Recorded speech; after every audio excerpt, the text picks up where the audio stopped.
$6 billion, more than the entire annual budget of the city of Atlanta, spent in 24 months buying houses in neighborhoods where Atlanta's own families had just been foreclosed out of their homes. If your net worth is tied to your house, or if someone you love is trying to buy one right now, that money already moved the ground under your feet. There was a system buried inside these acquisitions. It could issue a binding cash offer in 8 minutes. The families competing against it needed 30 days for mortgage approval. The funds knew this. They built the system anyway. One algorithm, one balance sheet, 80,000 front doors. Invitation Homes, backed by Blackstone's real estate arm, assembled the largest portfolio of single-family rental houses in American history. What they engineered over 15 years, and why the law Congress just passed may have arrived one window too late, is the entire question of this story. I had this one half written under a different angle, the housing shortage narrative, the one you've heard before. Then I found the geographic purchase clustering data from the Senate Banking Committee's 2023 exhibits, and the story changed completely. Remember the for sale sign? The one in your neighbor's yard that sat there for 30, maybe 60 days in 2003 or 2004. The one you drove past every morning on the way to work until someone finally moved in and you saw the kids' bikes appear in the driveway. That sign, in the zip codes this story covers, now goes under contract before you finish reading the listing on your phone. The buyer isn't a family. It's a server rack in a data center issuing a cash wire. If your retirement account holds any target date fund with an REIT allocation, and most do, you hold a fractional position in the same portfolio that made this possible. This decision touched your balance sheet, not just theirs. Here are the two questions that matter. Was the housing affordability crisis caused by a shortage of construction, or was it engineered into existence by the largest private equity deployment in residential history? And the law that just passed in July 2026, does it fix the problem, or does its 180-day implementation window give the funds one final sprint to finish what they started? If the company managing your retirement makes structural bets like this one, and you'd have no way to see it until the price has already moved, subscribe. One documented story every week. The 8-minute advantage. Blackstone deployed $6 billion into single-family housing between 2012 and 2014. Capital that purchased approximately 48,000 houses in 14 metropolitan markets before the families those neighborhoods belonged to had regained access to mortgage credit. You don't know this yet, but the law designed to stop this, the one Congress passed in July 2026, contains a single implementation detail that the funds identified within hours of the bill text being finalized. That detail is the reason the story doesn't end where you think it does. In 2011, institutional investors owned roughly 90,000 single-family rental homes nationwide. By 2024, the number had crossed 300,000. The growth wasn't gradual and it wasn't random. It followed foreclosure maps. When the mortgage market collapsed in 2008, whole zip codes in Atlanta, Phoenix, Charlotte, and Tampa went dark. Families walked away, banks repossessed, and for about 18 months, the houses sat vacant. Then the capital arrived, and it arrived with infrastructure no individual buyer could match. The acquisition mechanism was algorithmic. Invitation Homes, the operating entity Blackstone created to hold and manage the portfolio, built a system that could evaluate a newly listed property, calculate a maximum bid based on projected rental yield, and issue a binding cash offer within 8 minutes of the listing going live. 8 minutes. A family working with a conventional lender needed 30 to 45 days for mortgage approval. By the time that family's agent scheduled a showing, the house was already under contract. This wasn't a competitive advantage, it was a structural exclusion. They bought at discounts approaching 40 cents on the pre-crisis dollar. They bought in clusters, not a house here and there, but 10 in a zip code, then 20, then enough that in specific suburban Atlanta neighborhoods and along the East Phoenix corridor, institutional buyers captured between 25 and 40% of all transactions in a single calendar year. At that density, the fund didn't just participate in the market, it became the market. Somewhere in suburban Phoenix, documented in the 2023 Senate Banking Committee testimony, there was a couple who rented from one of these funds beginning in 2019. Same house, 4 years. They saved $94,000 for a down payment. Disciplined, consistent, the kind of financial behavior every retirement seminar tells you to model. Their savings represented a qualifying 20% down payment at 2019 prices. By the time the algorithm repriced comparable sales 41% upward over 14 months, that $94,000 covered 11%. They no longer qualified. The fund that owned their house offered to renew the lease. The new rate was $900 per month higher than what they'd been paying 2 years earlier. The fund knew what every landlord with dominant local inventory knows. In a zip code where you control the comps, the tenant's alternative is a longer commute, not a lower price. Meanwhile, in September 2024, the FTC sued Invitation Homes, alleging the company had deceived rental applicants about lease costs, charged undisclosed junk fees, and unfairly withheld security deposits. Invitation Homes agreed to turn over $48 million to compensate affected renters, over 444,000 checks issued. The company did not admit wrongdoing. The settlement covered practices dating back to January 2021. The executive severance agreement filed with the SEC during the same period guaranteed a departing officer $4 million paid over 24 months, plus $310,000 in relocation reimbursement. That's the ratio. $48 million split among 444,000 renters. $4 million guaranteed to one executive walking out the door. The missing floor. Home prices rose 3.3 times faster than wages between 2012 and 2024.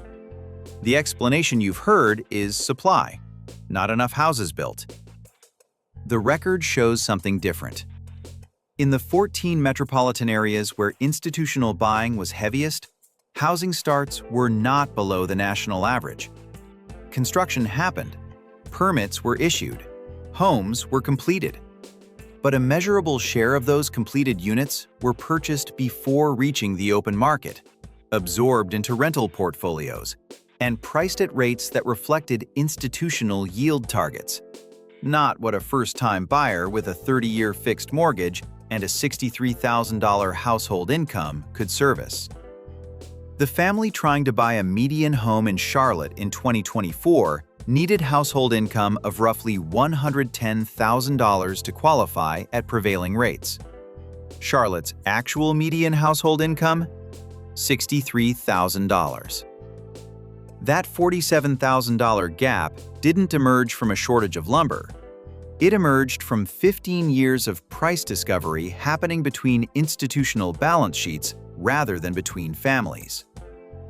Set the numbers aside for a moment. I'll be honest, I didn't expect the testimony to be this specific. The couple in Phoenix had done everything the system tells you to do. They rented below their means. They saved consistently. $94,000. Not an inheritance, not a windfall, accumulated dollar by dollar over 4 years in a rented house owned by a fund that was simultaneously using their rent payments to service the debt that financed the purchase of their neighbors' houses. When the comparable sales moved and their down payment percentage dropped from 20 to 11, no one called them. No letter arrived. They found out when their mortgage application was denied. The fund's lease renewal offer, $900 per month more, arrived 11 days later. They signed. They had nowhere else in that zip code to go. Invitation Homes told investors and analysts that institutional single-family acquisition was a stabilizing force, returning distressed post-crisis housing stock to productive use. In those same investor presentations, the company reported rent growth of 35 to 50% over 3 years in its highest concentration markets. Not because the houses had been renovated into something better, because the fund's dominant inventory share had eliminated tenant negotiating leverage entirely. The stabilizer and the price accelerant were the same entity. The executives who structured these acquisitions and set the rental pricing algorithms had exercised their performance incentives before the rental data became a congressional exhibit. That sequence, monetize the position, then testify about the market, is not unique to this company. It is the sequence. If your household has been watching housing costs and feeling like the math stopped working sometime around 2020, it didn't stop working by accident. It stopped working by design, not through conspiracy, but through the predictable outcome of letting the fastest capital in the market set the floor in the markets where most Americans actually live. And the correction everyone is waiting for depends entirely on what happens in the next 180 days. The window and the wall. The 21st Century Road to Housing Act cleared Congress in July 2026, the largest piece of housing legislation in 35 years. It restricts large institutional investors from purchasing additional single-family homes, pairs zoning incentives with new construction targets, and includes dedicated programs for first-time buyers and for purchasers over 60 looking to downsize. But the restriction does not activate for 180 days after passage.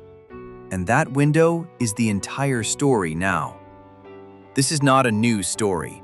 The structured wind-down window, time between legislation and enforcement during which sophisticated capital can reposition while retail participants are still reading the headline, has appeared in American financial regulation consistently since the savings and loan cleanup of the late 1980s. The entities with the fastest information infrastructure and the lowest transaction costs use the window.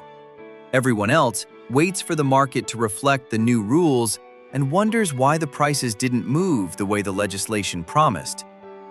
Here is the near miss that sits underneath the current law and is rarely cited. In 2018, the Senate considered an amendment to the Tax Cuts and Jobs Act Technical Corrections Package. It would have imposed a tiered property tax surcharge on institutional single-family portfolios above 5,000 units. The estimated effect? A 40% reduction in acquisition activity in the most concentrated markets. The amendment was removed in committee. No floor vote, no recorded debate. It simply disappeared from the text. That one provision, attached to legislation that passed anyway, would have altered the trajectory of every market in this story. The 180-day window that exists today is partly a consequence of that 2018 decision not being made. The couple in Phoenix, the ones who saved $94,000, are still renting from the same fund. The house they rented is still in the portfolio. The new law applies to future acquisitions. It does not require the fund to sell what it already holds. It does not roll back the rent increases already embedded in existing leases. For 300,000 families in similar positions, the law draws a line, forward only. Connect this to your position. If you are 60 or older and own a home in one of these 14 metropolitan areas, the institutional premium built into your neighborhood's comparable sales values has inflated your paper net worth. The question, and it is not rhetorical, is whether you can liquidate into that premium before the institutional buying pressure lifts. Because when it lifts, the artificial floor lifts with it. Timing a downsize in this environment isn't a lifestyle decision. It's a liquidity calculation with a deadline that is now defined by statute. The executives who approved Invitation Homes' acquisition structures sit on other boards. Joseph Margolis, an Invitation Homes director since 2020, simultaneously serves as CEO and board member of Extra Space Storage. Bryce Blair, on the Invitation Homes board since 2013, previously chaired Avalon Bay Communities and served on the boards of Pulte Homes and Regency Centers.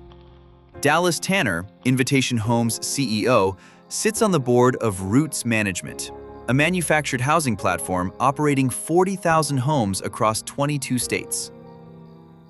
The institutional single-family rental model didn't stay in one company. It networked across real estate sectors through the same boardrooms. The executives made the acquisition decisions.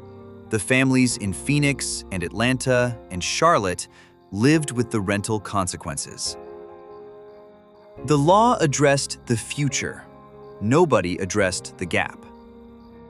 Sale-leaseback volume across U.S. markets hit $14.4 billion in 2025, a 56% quarterly jump in the final quarter alone. The mechanism that repriced single-family housing is not retiring, it is migrating. 7-Eleven closed a $750 million sale-leaseback on its North American properties in late 2024. Dave & Buster's sold store properties for $73 million and leased them back within 90 days. The instrument changes form. The principle, extract the ownership value, retain only the operating position, let someone else's capital set the floor, is the same one that moved your neighbor's house from a for-sale listing to a rental portfolio in 8 minutes. The 180-day window closes in early 2027. What gets purchased before that deadline sets the new baseline for the restricted market that follows. Verdict: the window is running. The funds identified the 180-day gap within hours of the bill text being published, and every acquisition team managing a single-family residential portfolio in America is executing against that clock right now, which is the fact this entire story has been building toward. 300,000 single-family houses are held in institutional portfolios. The law does not move them back to the for-sale column. What it actually does when the window closes in early 2027 is end the next wave of acquisition and begin a slow, market-mediated correction that will take years to register at the individual zip code level. The families who lost purchasing power during the 15-year accumulation period do not get a refund. They get a changed market, eventually. Here is what this story actually teaches. 1. Speed was policy. The 8-minute cash offer wasn't a technological novelty. It was a structural exclusion that operated for 15 years before Congress addressed it. Invitation Homes' algorithm didn't compete with families. It made competition irrelevant. Any future market where one class of buyer holds a decisional speed advantage measured in weeks against a buyer who requires institutional approval will produce the same concentration. The algorithm was the visible symptom. The asymmetry between cash capital and mortgage-dependent families was the underlying condition. 2. The 180-day gap between passage and enforcement is not a drafting error. Legislation that creates a transition window reliably benefits the parties with the fastest execution capability and the largest deployable capital. Those parties are not the first-time buyers or the downsizing retirees the law names in its preamble. When you read the next major piece of consumer-facing financial regulation, and there will be one, find the effective date. Then ask who has the capital and the infrastructure to act in the interval between signature and enforcement. That is who the window serves. 3. Your home's assessed value is not purely a function of your neighborhood's organic demand. It is partly a function of who else is buying in your market and why they're buying. When institutional demand retreats, whether by statute, by interest rate environment, or by portfolio rebalancing, the comparable sales structure retreats with it. If your retirement plan depends on selling your home at a specific price within a specific window, the post-2027 correction in the 14 most concentrated institutional markets is a number worth modeling now. Not next year, not when the comps start printing lower, now. I've stopped assuming that the last wave of institutional buying in any asset class is actually the last one. The mechanism migrates. The capital finds the next underpriced residential asset, manufactured housing, senior living, rural land adjacent to metro expansion, and the same 8-minute logic applies with a different label. This story is why. If you hold retail REITs, residential REITs, or any consumer discretionary fund with real estate exposure in your IRA, the question worth sitting with is whether the managers running those positions learned anything from the 15 years documented here, or whether they're already positioning in the 180-day window for the next version of the same trade. The documents are public. Draw your own conclusions.